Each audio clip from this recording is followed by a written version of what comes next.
Evrenin derinliklerine bir yolculuğa çıkmaya hazır mısınız? Belki de bulunduğumuz dünya, düşündüğümüzden çok daha karmaşık ve ilginç.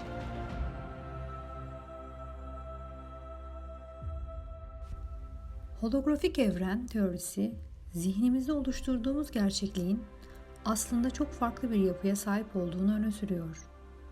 Bu video boyunca bu büyüleyici konsepti derinlemesine inceleyecek ve daha önce hiç duymadığınız bilgileri paylaşacağız. Hadi gelin evrenin gizemlerinin peşine düşelim.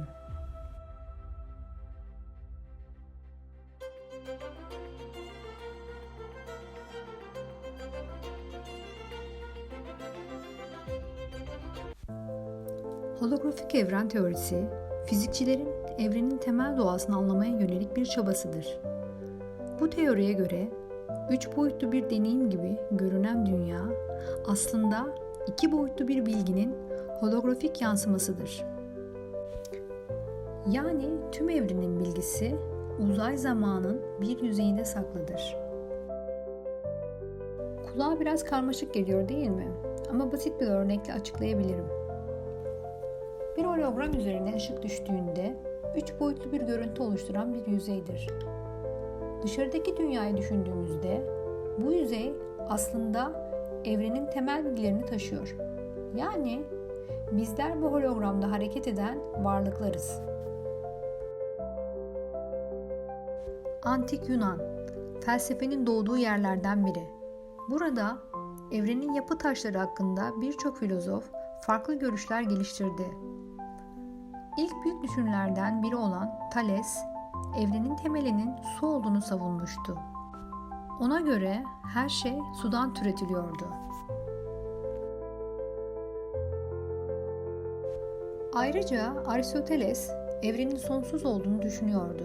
Güneş, ay ve gezegenler onun için dünyayı çevreleyen ve onun dışındaki birer sır küresinden dönüyordu.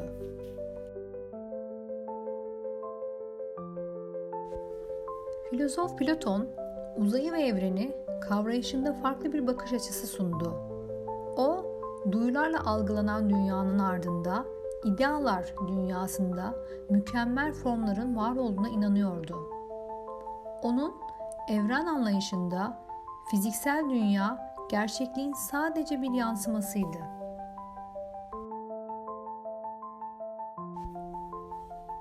Platon'un mağara alegorisi insanların gerçeklikten ne kadar uzak olduğunu gösterir. Dışarıdaki dünyayı görebilseydik, evrenin gerçek doğasını anlayabilirdik.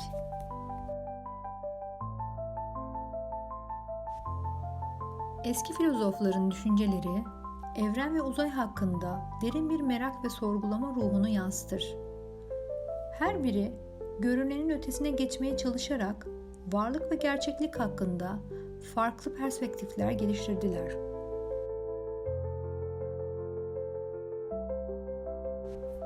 Antik çağdaki bu düşünceler modern bilim ve felsefe anlayışımız üzerinde hala etkisini sürdürmekte. Bugün bu nesillere kadar gelen sorular ve kavramlar, kozmoloji ve evrenin doğası hakkında daha çok şey öğrenmemize yardımcı oluyor.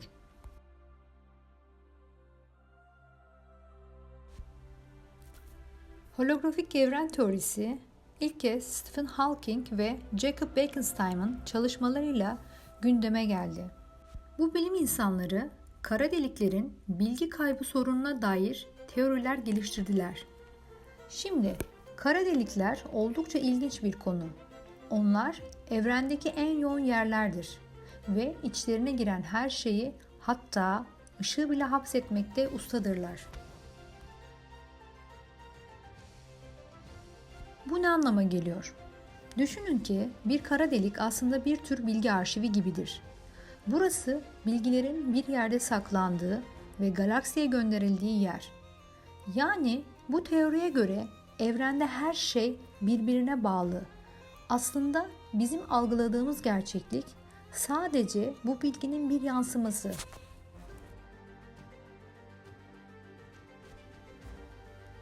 Bu teorinin altında yatan bazı deneysel kanıtlar var. Örneğin bilim insanları bazı deneyler yaparak evrenin bu yapısını anlamaya çalışıyorlar. 2016 yılında yapılan bir araştırmada uzay boşluğundaki belirli dalgalanmalar bu holografik ilkenin varlığını göstererek heyecan yarattı. Gerçek hayattan bir örnek verecek olursak, diyelim ki bir arkadaşınızla birlikte bir hologram gösterisine gittiniz ve orada gördüğünüz görüntüler çok gerçekçiydi. Holografik evren teorisi bu gerçeklik ile evrim geçirip bizim yaşadığımız dünyayı tanımlıyor. Belki de üzerimizde bir holografik perde var ve biz bu perdenin ardında gerçekliği keşfetmeye çalışıyoruz.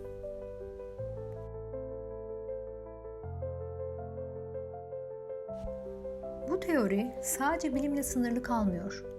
Felsefi ve spiritüel alanlara da el atıyor.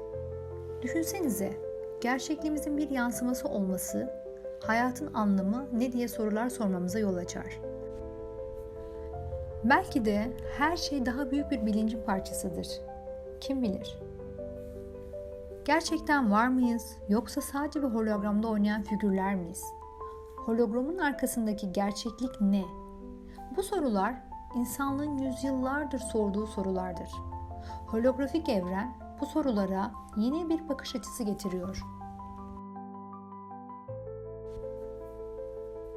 Öncelikle enerji kavramını anlamak önemlidir. Enerji, iş yapabilme kapasitesi olarak tanımlanır. Fakat bu tanımın ötesinde enerji çok sayıda formda bulunur. Kinetik, potansiyel, termal. Ancak evrende daha derin bir anlamı vardır.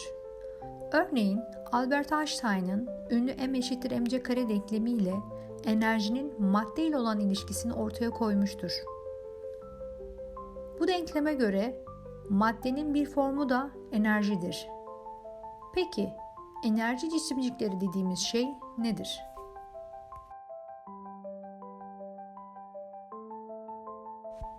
Enerji cisimcikleri fiziksel evrenin temel yapı taşlarıdır. Bu teorinin temelinde enerjinin kuantum düzeyindeki davranışları yatmaktadır. Kuantum mekaniği parçacıkların hem dalga hem de cisim gibi davranabildiği ilkesine dayanır.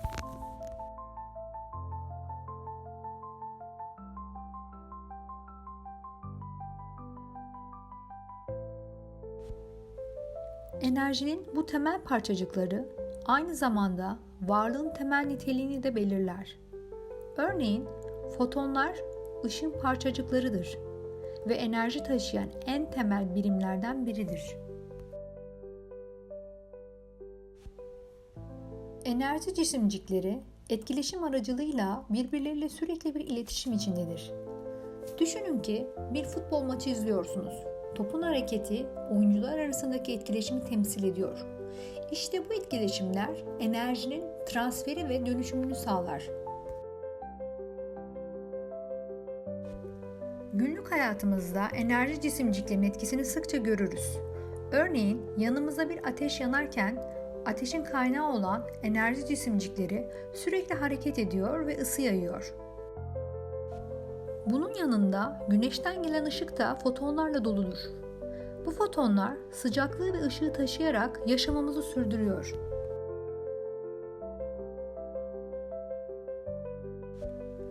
Holografik evren teorisi, evrenin temelde bir 3D görüntü gibi işlediğini öne sürer. Yani bizim algıladığımız gerçeklik aslında çok daha ince bir düzlemde kodlanmış bilgilerdir. Yani bu evren bir hologramdan farksızdır. Peki ama bu enerji cisimcikleriyle nasıl bağlantılıdır? İşte burada enerji cisimcikleri ile hologram evren arasındaki bağlantı ortaya çıkıyor. Enerji cisimcikleri bilgi taşıyıcısıdır. Her bir cisimciğin kendine özgü bir frekansı vardır ve bu frekans evrende bilgi aktarımının anahtarıdır. Holografik ilkelere göre evrendeki her şey aslında birbirine bağlıdır. Yani bizlerin gördüğü 3 boyutlu gerçeklik temelde bir enerji bilgisi olan bu cisimciklerle oluşturulur.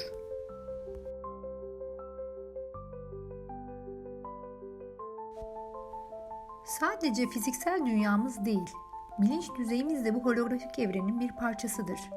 Bilincimiz enerji cisimciklerinin etkileşimlerinden etkilenir. Eğer her şey enerjiyle bağlantılıysa biz de bu evrenin bir hologram içinde var olan bilgi toplayıcılarıyız. Bilinçli olarak evrenimizi nasıl şekillendiriyoruz? Holografik evren anlayışında bu, türümüzün kendi gerçeğini nasıl yarattığını açıklıyor. Enerji cisimcikleri ve holografik evren kavramları günümüzün en heyecan verici bilimsel araştırmalarının merkezinde yer alıyor. Kuantum fiziği ve astrofizik çalışmalar bu iki alanın nasıl birleşebileceğini ve bilinçli yaşam üzerinde etkilerini araştırıyor. Bu araştırmalar varoluşsal sorularımıza ışık tutarken bizleri evrenin yapısına dair daha derin bir anlayışa yönlendirebilir.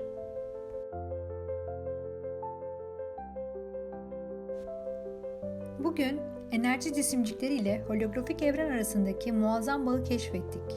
Her şeyin temelinde yatan enerji, evrenin holografik yapısını oluşturuyor. Hem fiziksel hem de ruhsal düzeyde bizler bu evrenin birer parçası ve onları etkileyen unsurlarız.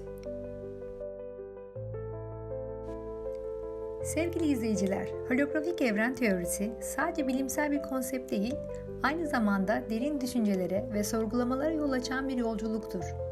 Kendi bilincinizin evrenle ne kadar iç içe olduğu üzerine düşünmek, belki de yaşamınızı değiştirebilir. Evrensel sırları keşfetme serüveninde bizimle olduğunuz için teşekkür ederiz. Eğer bu konuyla ilgili daha fazla bilgi ve keşif yapmak isterseniz kanalımıza abone olmayı unutmayın. Gelecek videolarda farklı konuları birlikte keşfedeceğiz. Hoşça kalın.